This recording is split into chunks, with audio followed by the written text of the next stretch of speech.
The university used the forum to reiterate its position against any form of sexual harassment.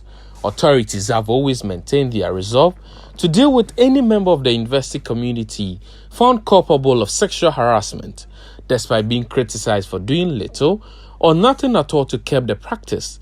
The criticisms came to a head about 3 weeks ago when an investigative piece by the BBC's Africa Eye indicted 2 of its lecturers.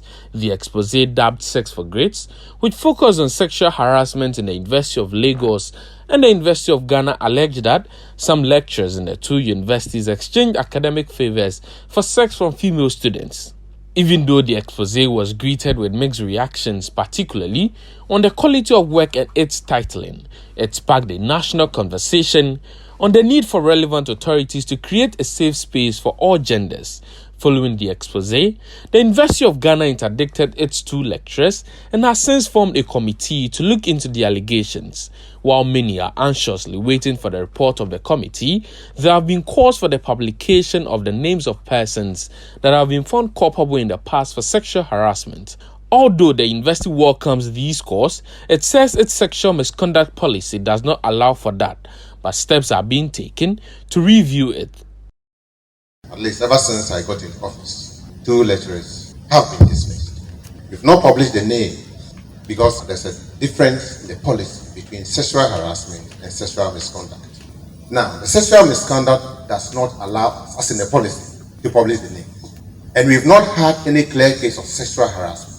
But sexual misconduct, you can prescribe whatever form of punishment. The question is whether we'll continue to operate in that or we will publish the names.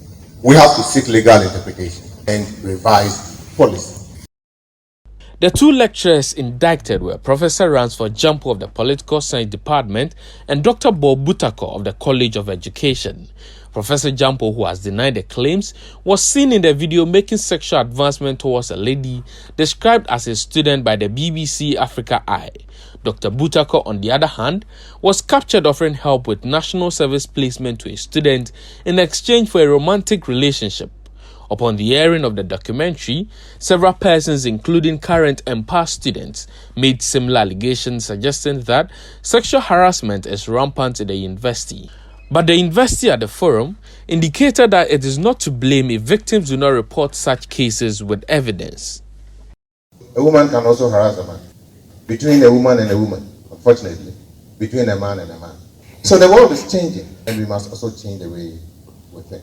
But that does not mean that you can come out and accuse anyone who got falsely. People have accused us of not acting promptly, but you cannot act when there's no evidence. If you decide to discontinue a case or not to report, you cannot then turn around and blame the university. We take exceptions to sexual harassment, and we expect you as students to come up, irrespective of who is involved.